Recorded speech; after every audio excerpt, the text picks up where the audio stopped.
From the heart of Dubai, where tomorrow is being built today, to the world. Welcome to the CTO Show with Mehmet. Here, we redefine technology and reimagine possibilities. With Mehmet, delve into the riveting realms of AI, cybersecurity, and digital technology. Experience the thrilling highs and lows of startups. Immerse yourself in the spirit of entrepreneurship and witness the future of business innovation being written in real time. Now, without further ado, let's tune in and explore the future. Hello and welcome back to a new episode of the CTO Show with Mehmet. Today I'm very pleased joining me, G. The way I love to do it, as I was explaining to you before, is I keep it to my guests to introduce themselves because I have a theory. The theory is no one introduced themselves better than themselves. So the floor is yours. Tell us a little bit about you, your background, and what you do. Well, first of all, thank you so much for having me. I'm really excited to be on your show. Now, people call me G because my first name, Geert, is actually hard to pronounce. So I'm glad to go by the name of G. And I'm from the Netherlands. And what do?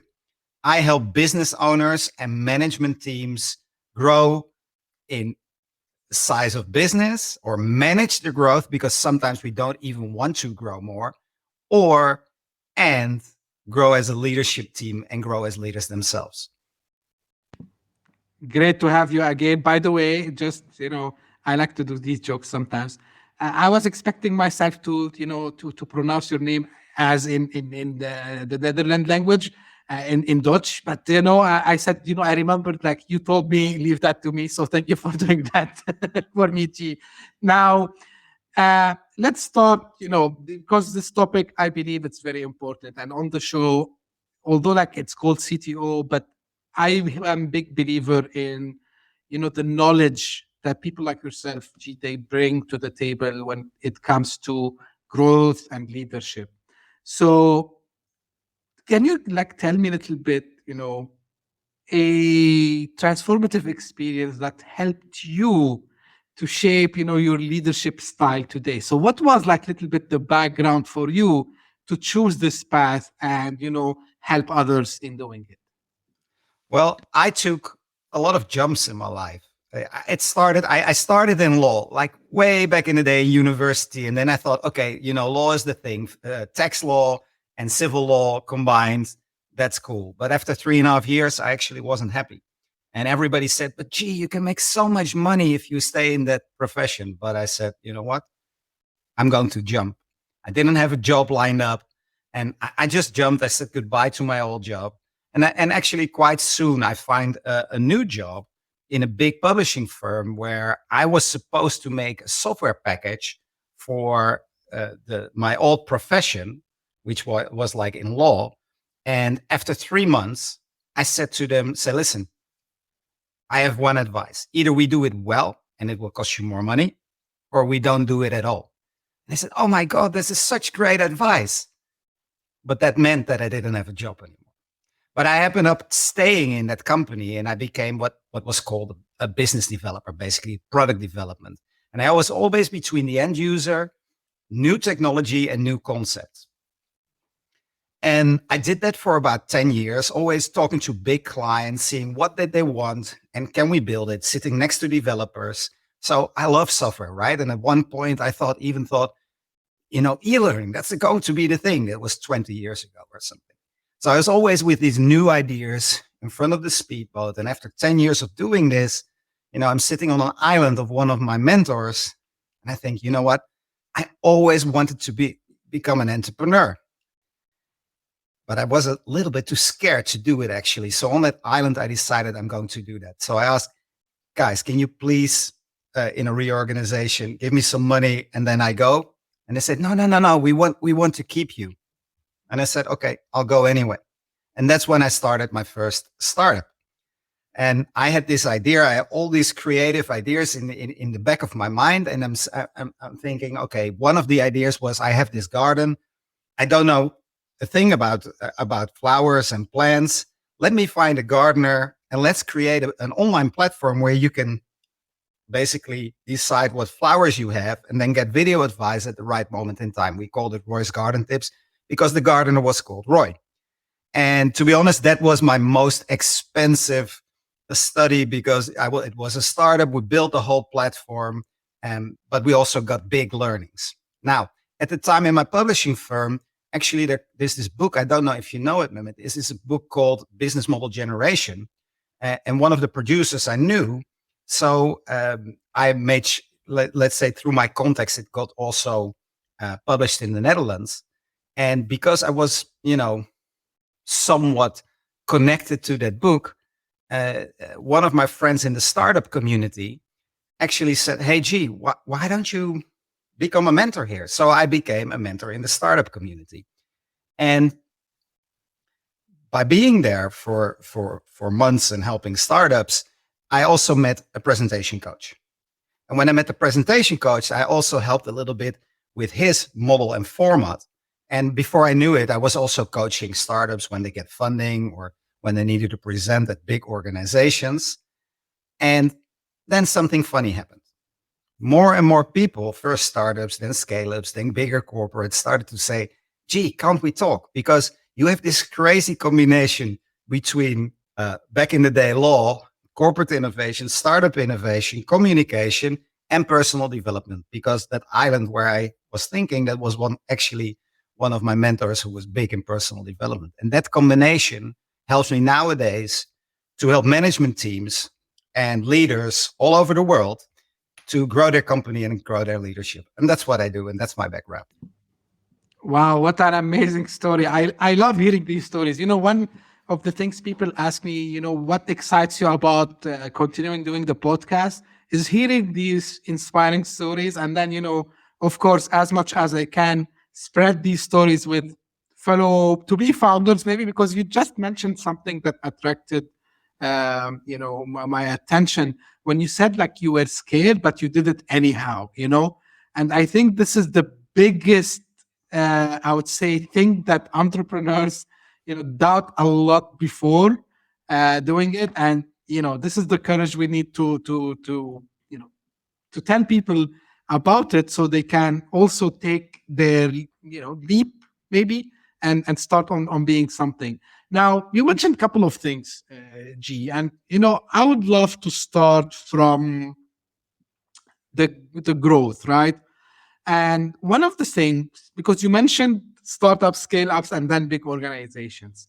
So how do you think, let me rephrase this. What do you think, the challenges of maintaining, a momentum of growth while keeping everyone excited, motivated? Because something we noticed sometimes is the more the team starts to grow, some frustrations will come up. People will say, hey, why we are doing this? Why we are changing? So what is the best approach to keep, people motivated while, of course, being on the trajectory of this exponential growth, as they say? Well, what is really important is that, every year we look at where do we want to go. Oftentimes we have this big, hairy, audacious goal, and then we break it down to steps, where do we want to be in 1 year? Where do we want to be in 3 years? And when we have that as a management team, and we can be very little, so we can do it with the whole team. And once we start growing, we go bigger and bigger. It's really important that we broadcast that message and that we talk to the whole team. And if we are distributed and we have leaders who have teams, that gets distributed through the whole organization, if you will, so that everybody is on board and everybody understands our why and why are we doing some things. Because the bigger we get, the more processes and systems we need in order to maintain the quality and the value that we bring to the end customer. So, and if people in the organization don't know the why, don't know the direction, it's also harder to make decisions and to all run the same direction, if you will. Does that make sense? Absolutely, it makes sense. So let me just, out of curiosity, so organizations, they started to shift to the objective key results, the OKRs.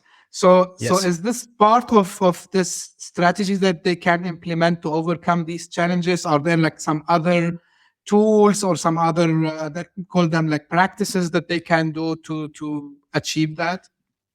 Well, there are, of course, a lot of systems to help companies grow. And then, OKRs can be one thing. And I think it builds a lot of clarity. As long as we are very clear in what we want to achieve in a year and we break it down into manageable objectives. I mean, a lot of companies, before I get involved, they have like 25 goals and it's very hard to reach them. It's like, okay, let's do a few, but let's do them well, right? So that we actually get the value, that we get what we aim for. But there, of course, are more tools. I mean, we have to stay in touch. We have to really be in deep conversation with our customers and know exactly what they want and what we can deliver so that they experience the value. I don't think that there's just one thing that we do. It's like the combination of everything makes that we provide the value. And of course, most important people in our company are the employees, because if they are happy, if they function well, we can all deliver to the customers. Now, back to the leadership, I would say skills. Okay. Mm-hmm. And because here I like to focus more about the startups, and the dream of any founder is to take the company from startup phase to scale up phase to maybe exit somehow, maybe merge with some other company. Nevertheless, two things I want to ask you, G. Like, first of all, are there like some characteristics, that they have to have, some attributes I would call, to be able to drive the business to the scale stage? And if they don't have it, usually do you advise them to bring someone on board, to take these leadership tasks, I would say? Or do you advise them, no, like get yourself a mentor or a coach and then you go learn it? Because sometimes I spoke with people and the main reason they told me they didn't start, they said, hey, I'm technical, I know how to do stuff, but I never managed people. Or maybe I don't know how to put these hacks, the big audacious goals. So how do you approach such scenarios, I would say? Well, a few things I would like to say to that. First, I mean, there are a lot of things that we haven't done. And I think it was Pippi Longstocking, or at least it's a quote that's going around, say, I've never done it, so I might as well try. Something like that, right? If we haven't tried, we can do it. I also believe that we all have our strengths. And the bigger the company gets, you just can't do everything yourself. And that's not scalable. So it really is important to see, okay, what are my strengths and what would I like to get next to me in my team to make sure that we all play to our part and that 1 and 1 becomes 3 and 4. Now, it's a very hard decision for some owners, let's say startup founders, to at one point say, you know what, I brought the company to here, but actually my role is maybe more of the visionary, or maybe my role is more of the organizer. And that takes a lot of guts. But oftentimes when you play to your strengths, it helps to get the company further faster, right? So yes, we can learn things. I am a firm believer in a strategy partner, in a mentor, in a coach. I mean, that's what I do. If I wouldn't believe that, then maybe I should get out of this business. At the same time, play to your strengths. Make sure that you and get advice for the things that you don't know, because you can Google all you want and do that 24/7. But maybe somebody has already experienced and can just help you accelerate your growth. And then if it's not your strength, let's see who we can find to add to your team if the funding is there and if the budget is there, etc. If we don't have the funding or budget not yet, and you still need to do it, then of course, step up and try it and be okay with the experiment mindset. In startup world, the experiment mindset is we do an experiment, we evaluate, we see what, and it's fail fast in order to succeed soon. I think it's what they say, right? Absolutely. And this is also brought to my mind a kind of a question, or maybe it's more a something that I noticed. I've seen founders who were humble enough, and of course they didn't give up, but they understood after couple of years, maybe, and when I say couple of years, sometimes it might take them 10 years. They said, you know what? We brought the business to this phase, but we think we should stay. We should go back maybe to become maybe in the product part, like chief product officer or chief technology officer. And let me bring someone who is like a veteran experience. And they did well. And I've seen also like stubborn founders who said, no. I know it better than anyone else, and no one can run this company. And actually, I can say from my perspective, they go to hit the wall. Now, this is, staying humble, G. Like, it's also, I think, correct me if I'm wrong, staying humble while also keep the belief that you had initially is very important. Like, how do you think, they can manage emotionally? Because I know there's a lot of emotion that comes here. So from emotional intelligence, if you want to call it, it's important to have that, not only the IQ, the EQ also as well, to be able to take such big decisions. Yeah, I agree with you. It takes a different kind of leader, or let's say different kind of skills, maybe, if you will, to get the company going. And then when the company is going and growing, at one point you need systems and processes, and maybe you're just not a system and processes person. And you want to basically, you're always growing, right? With everything that you do. But if you really feel it's not your wheelhouse, find people with other strengths. And then how do you make such big decisions? I think first of all, it's listen to yourself, listen to feedback, and that takes getting quiet and taking time. Because I see a lot of business owners running day to day, just being in it, being the artist, if you will, doing the thing that you're great at, but not taking the time and to evaluate, and it takes time to evaluate. And then, of course, getting some feedback, some honest feedback, maybe from outside, also the people who are talking to you and want the best for you. And then, of course, you have to make a decision and say what's best for the company, what's best for me, and it's also a timing thing, right? Sometimes people say that, you should do A, B, or C, but you're still in it. So it is really situation dependent. But I really think outside feedback and taking the time to listen to your feeling, listen to what other people are saying, and then putting that on paper and just looking at that for a while. And so slowing down and taking the time to slow down and actually to work on your company and not in your company. I think it's a super habit from successful business owners. Absolutely. Like slowing down sometimes is very needed. And I can say not only within in the company building perspective, like it applies on many things also as well. Now, while I was preparing, Geert, I've seen that you have the impact for growth system, okay? And there you mentioned something, this term really excited me. Tune up the engine, right? Yes. So can you tell me more about the tune up the engine, what is it, and how it can contribute to a sustainable growth? Because sustainable growth is something very important. And, we know like growth is nothing, it's not like something you can do it, overnight. It's something you need to plan it. So walk me through a little bit the tune up engine. Well, here's the thing, right? There are a lot of things that we need to do to tune up an engine. First of all, do you have systems? Do you have processes? Are you just still in startup scale up mode, doing everything that you can at the time? So it is, the more mature the company gets, the more systems we need, because we grow as a company. We want to still deliver the same quality. So we want to tune up the engine in terms of systems, organizations, processes. But we also want to look at data. Data is super important. And even in startup world, right? I mean, we look at data, and data tells us the things without the emotional reactions that we might have. I mean, if you look at Max Verstappen, for example, I don't know if you know F1. I think the listeners do, right? Max Verstappen, Lewis Hamilton.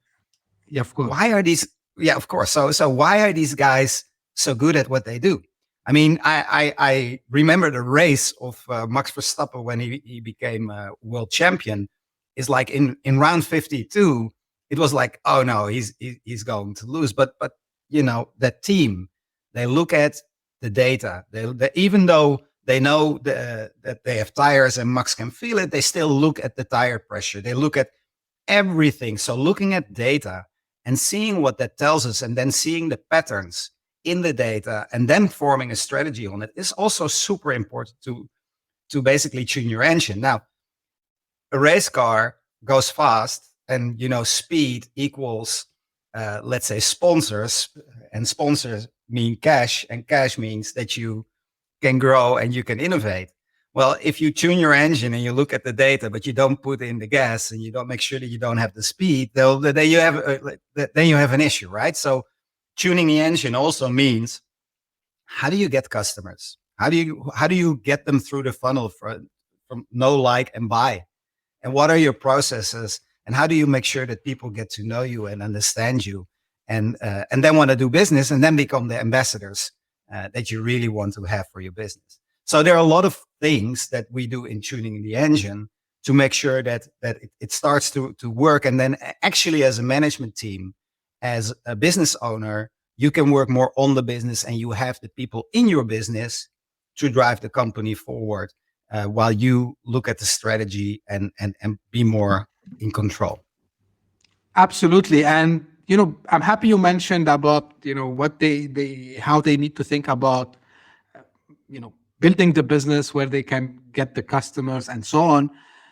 And I believe this is one of the make it or fail it thing that probably they might struggle in. And personally, I speak with a lot of founders, at least in my area, in my region here, and I see some struggle sometimes, and I see some kind of lack of visibility, and sometimes they do mistakes when it comes to coming up with the best business models. So in your experience, G, what are some common mistakes you see companies, startups in general do when it comes to choosing a business model that it will be part of this tuning up the engine? So, and how they can overcome these mistakes usually? Well, business models, at one point they start, right? So first of all, is always, I think, evaluating the business model. Is it still working? There are a lot of in the internet world for coaching. There are a lot of these high-end offers, and now you see that the business models are migrating to more low-ticket offers because people don't want to spend that much. So it's looking outside and see what are the business models that your clients actually in love with, and how you can attract them. And then also being creative, right? Can you go to a subscription model? I mean, we've seen bigger companies like Adobe, I believe, that one time had a licensing fee and now are on a subscription model. There's a lot of subscription models going around right now. So I think really looking at the business model, also looking at partners, for example, right? In your business model, it might be an initial fee and then a recurring fee, but then what can you do with your partners? I believe that it really pays to stay innovative, stay thinking about your business model, see what's going around, and then having a session, and not only with, let's say, the sales, but do it with your whole team, and maybe use something like the business model canvas, which I talked about in the beginning, which is a tool. I think it's well known in the startup world. If not, I can give you the link that you can put under here. It's not my thing. It's actually developed by Alex Osterwalder, but it's a cool tool where you can just draw your business model and make iterations of it. And he's got a great book. I think we can make a link to that if that makes sense. Do you know the business model generation and the business model canvas? Yeah. And actually, if people are familiar with the lean startup canvas also as well, so it's like, yes, actually they took it from there. They modified it a little bit to fit the lean business model. And this is every time someone comes to me with an idea, the first thing I tell them, go either use the business model canvas or the lean, if you prefer, like the lean startup model, And Yes. go see if you can answer actually the points that it's on that Canva. And actually, if people, I'm gonna put a link over there for all, the both of them, the most used ones. So basically, if you can answer these points, actually you have a business model idea. I mean, because one of the things there is how first you're gonna acquire your customers directly through partners, right? And the second thing, your distribution, maybe which you were talking about, G, I think. And actually, you can validate the idea because the idea is pretty much related to the business model. And this is here, it applies, by the way, to B2B and B2C. I don't think there is a huge difference because at the end of the day, people gonna buy this, like even if they B2B. And for bigger companies, I mean, we're talking about startups, but even scale-ups or bigger corporates, it's like be critical of the business model and see what is going on outside and talk to your customers. I mean, at one point, these companies get bigger and suddenly management doesn't talk to customers. Why not? I mean, talk to your customers a lot. See what they love and what is something that you can improve, not only in your service, but also in your business model. And that just requires a lot of cups of coffee and some cool interaction with folks. But that helps you to provide the value and to drive and to keep innovating. Absolutely. Now you mentioned something about shifting from perpetual licensing to SaaS model or subscription model, and you mentioned that they have to go outside and be creative with that. Now, but what could be the pitfalls of just copying a model without doing a proper study? Like how important it is to keep this communication, not only with the clients, also with the market. I mean, like, do they have always to follow the trends, or do you think they need to be creative in that business model? Super creative, because if your business, if your structure is different than your competitors, you have a different cost structure. You have a different way on how you deliver. You have a different way on the customer experience. I mean, it might seem the same on the surface, but you have to stay creative and actually get your competitive advantage, right? So not even same businesses don't have to have the same business model and might not even be a good idea from a business point of view. So you not only have to think what are the business models out there, but you have to do a business case and get your best case, and then maybe experiment even with a little part, because it's not to say that a business model that works for your competitor will actually work for you. It also depends on the people that you have, the skills that you have. So you really have to look into what fits my company at this stage to get to the goal that I want to achieve in 1 year, 2 years, 3 years. And that requires brainstorming, thinking, experimentation. Actually, to this point, I've seen, some people, usually they say go in the opposite direction where everyone is going. And I can't remember the company name, but they decided to leave the subscription model because they said, when we offered the customers like kind of a one-time fee with a maintenance fee, as it was before, actually, their sales grew back again because they were struggling in growing their numbers, because everyone became obsessed with MRR and ARRs and all these metrics, which are important. I'm not saying they are not important. And actually, it's one of the brilliant, business models ever, because it's like recurring generating revenue, which is perfect. But it doesn't work all the time because sometimes people, they don't like this idea and they want to have kind of a treat. Hey, give me good price.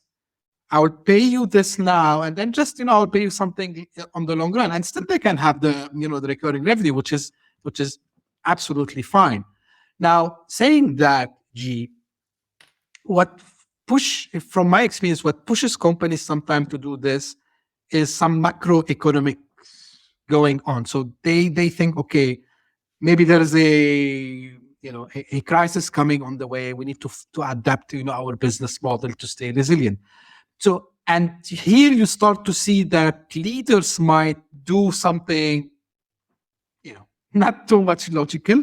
So how do you advise leaders to navigate through these periods of uncertainty and probably maybe sometimes change in their whole industry, because maybe they are on the edge of a big disruption, and we are living in the age of AI. So how do you usually advise, these leaders to act in such moments? Well, it's hard to say in general, right? But what you need to do is you need to investigate and be very curious with your management team. It's really, okay, what's coming at us? What are the worst case? What are the best case? How can we use what's coming at us? How can we adapt and go with the flow? Now, if there's a big crisis, nobody's buying anymore, and you're waiting way too long with cutting down your cost, you might be in deep trouble. So it really requires not being complacent with what you have, but always thinking, okay, what is the next innovation? How can we be surprised, and what could we do? What are our B and C scenarios? Although I know that some people say, let's go, go one route, but it's really the thinking and then the experimentation and thinking actually what the clients want, because what you said is totally true. Sometimes your clients don't want a subscription model and they're actually not that happy. So it's really on understanding the client better, the customer better, than they might always, let's say, almost know themselves, and understand what the pattern is across. And then if big changes happen, take a deep breath and sit down with people and have also people from outside ask you questions and maybe things that you haven't thought of. Because if you jump into one direction and actually that's just a panic, then that is not good. But sitting still, not equally not either, right? So it really depends, if that makes sense. Absolutely. Does this resonate with you? Absolutely, 100%. I loved it, actually. Now, you mentioned now some practices, I would say, but usually when you sit with your clients, I'm sure that there are like some maybe I don't like to call them rituals, but maybe some practices. Maybe there are some resources that they can always go to for having this continuous personal development. Honestly speaking, I will tell you, G, and I'm a very transparent guy. When I was younger, in early 20s, I was looking at this personal development. I was acting arrogant. Oh, no, I know how to, grow myself by myself. But of course, over the years, I learned no. Personal development is something very crucial. But of course, and this is why I do the podcast, I ask the experts. So I'm asking you, G, how do I keep, as a leader, whether in a startup, scale up, in big company, how do I keep this personal development something, continuous? Not it's like something I do it once and then I leave it. What do you advise your clients usually to do? Well, first of all, what do you like? Where do you would like to grow? It's if you have a strength in something, making that even better can actually be great. I mean, sometimes you don't want to work on the things that you're bad at because you just, you get somebody else to help you with that and support you. What I personally do is I look at the things that I want to learn. And I know that progress often is found there where I'm uncomfortable. And if I'm uncomfortable, that's like a signal to me, okay, I have to grow there. And then to me is like, fall in love with the process and the results will follow. So if back in the day when I was 20 kilos heavier, at one point I said, okay, this is enough. I want to become better. And I said, okay, I'll fall in love with the process. I don't care if it takes 10 years, 5 years to get in better shape. I will just go to the gym and eat better. And I looked at that every day. And every day I moved the needle a little bit. So I think personal development is just like, where do you want to grow? Where do you get energy? And what is required? And if it's a little bit uncomfortable, maybe that's an area that you want to go to. And for your business, it's as well, right? I believe that our standards that we set and the habits that we have, they create our results. And if you feel that the business is not performing, what standards are you setting? Maybe it's a standard that you have and how you behave and how your leadership comes across. Maybe it's a habit that you have and you think, okay, I know that I have this habit. I need to change it, right? So determine for yourself, where do I want to grow? Where am I uncomfortable? What standards do I have and what habits? And you can do basically the same for a business and then just say, what is one thing that I want to attack? You don't have to attack 10 things. What is the one thing that actually helps the most? And then just take your time. What a coincidence is, okay, so again, I'm transparent with you and the audience. So this episode is published after almost 2 weeks or 2 weeks and a half from the time of publishing. This morning, something came to my mind about just what you mentioned about, it doesn't matter how long it takes as long as you can measure it. And I just wrote this morning a post saying like everyone is obsessed from 0 to 1, while you should actually, of course, it's important, but you should look at 0 to 0.1 and even 0.01 and keep doing this until you reach the 1. So just at least for me, this is how I look at it to motivate myself. And thank you for mentioning this, G, because I think always I remind myself and I try to remind everyone that, hey guys, remember, you don't have something called overnight success. There's no one single company that achieved the 0 to 1 really in one night or even 1 month. It took them years to build this, and even if they had a quick success, the founders themselves, they had struggled for a long time until they came to the phase where they are today. So thank you for reminding us about this and mentioning struggles and all this. And from you gave us at the beginning some of these moments, but do you believe always, and this is important for leadership, I believe, that failure is a stepping stone to success? Should we always have this mindset? Or you tell me, no, Mehmet, you know what? Like sometimes you fail and you fail. So what do you think about that topic? I think we all have our failures in business. I mean, things we plan don't go the way we plan it or not to the level that we plan it. And then it's easy to look at everything that's wrong. But, it's also at one point, I mean, it's okay to be not happy with something and just be human and all that stuff. And then at one point, I mean, what can you learn from it? Right? I mean, that to me, it's, and then whether you want to try again and you need to try again, that's a whole different ballgame. But what can you learn? What is the, if the glass was half full, what can you learn from it? And we all have the failures in life and in business. It's more, I think even the most successful people, they have failures, but it's their mindset around the failure and then what they do with that takes them further, right? There are people who are in circumstances that we cannot even imagine, and they achieve success. And then there are people who are in much better circumstances and they don't. And I think that's mindset. And I'm not here to say that I'm human, right? I mean, I have my days and so does everybody. And sometimes it takes somebody to talk to see, hey, but have you thought about this? And then you take another step, take a deep breath, and you go on. But that's what your listeners will do anyway, right? I think most important is to spend time on it with your leadership team, with yourself, and to say, okay, what's gone well, what's not gone so well, and what can we do to get closer to our goal and not spend all our time Googling and doing everything ourselves? Can we speed up the process if we want to speed up? And sometimes we don't have to speed up, and it's okay with the pace that we're going. Because I talk to some management teams and say, gee, I don't want to grow.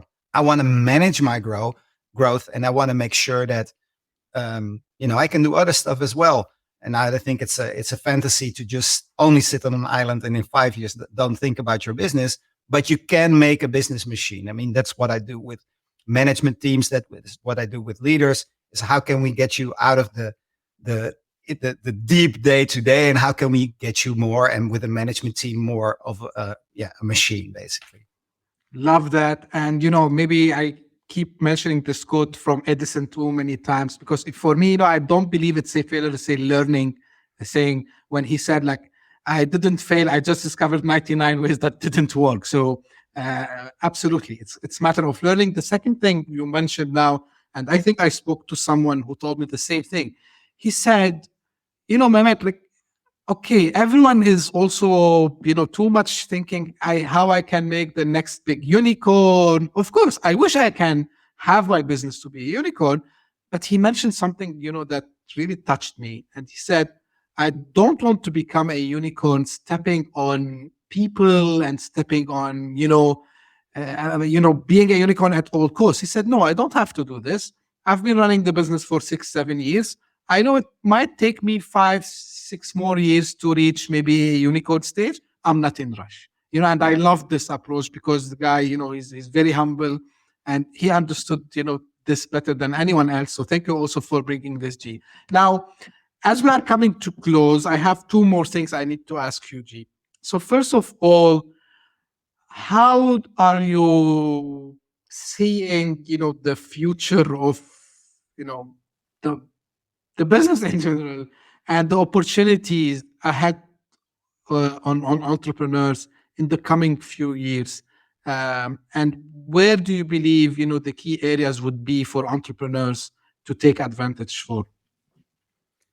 Well, what I do know is that there's a lot of knowledge out there, and I think it's key to find the knowledge that fits you, the stage of your company. There are also a lot of people who are selling courses, but what fits you?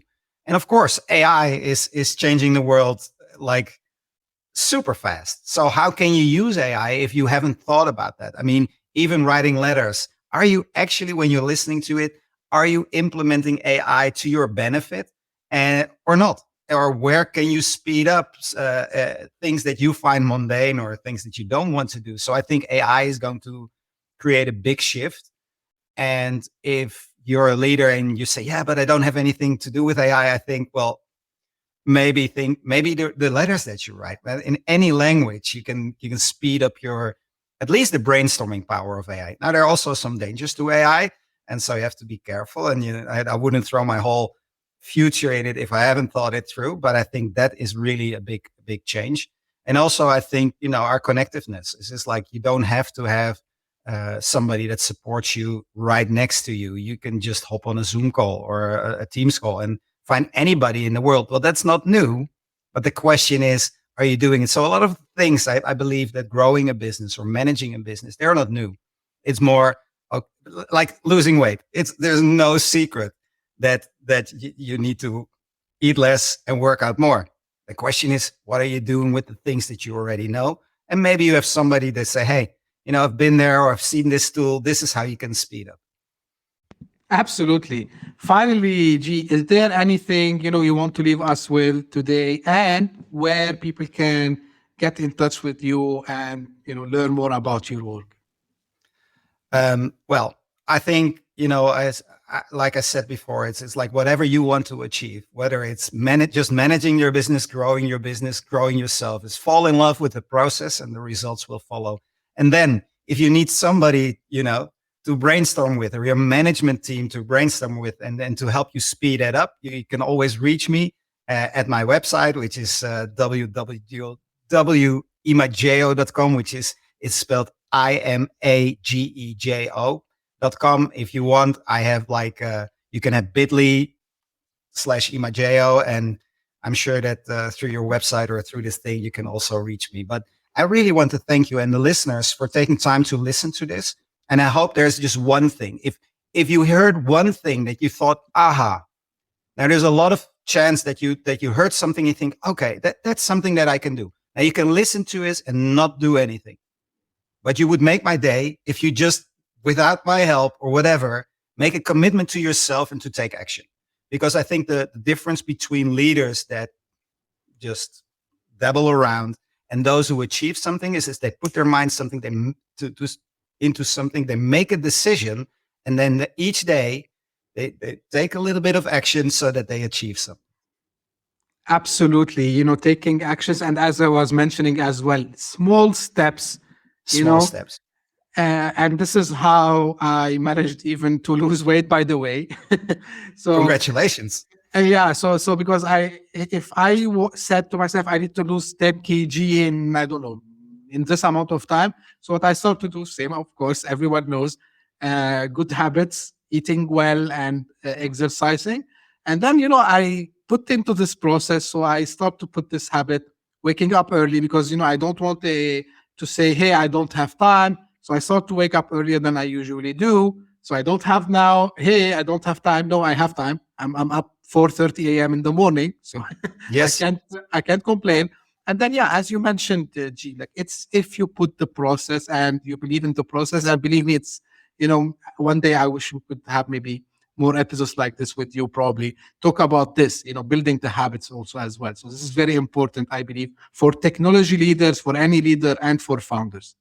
Any leader, for personal life, but also for business. If you really believe that the business needs to be better, what is the process? What are the little steps that we can take day by day to make the business better and to grow?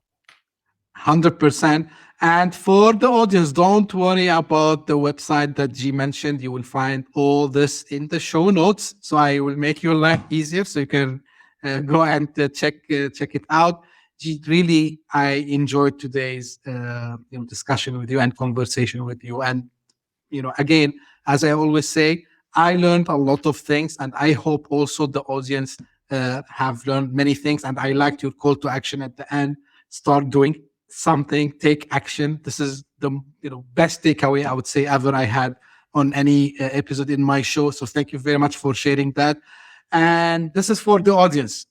So if you just discovered this podcast by luck, thank you for passing by. If you did so, please subscribe and share it with as many as people you can, friends, family, colleagues. And if you are one of the followers who keep coming, thank you very much for your trust and for all the support you show to me. I really appreciate it. And stay tuned for more episodes coming very soon. Thank you very much for tuning in, and we'll meet again very soon. Thank you. Bye-bye.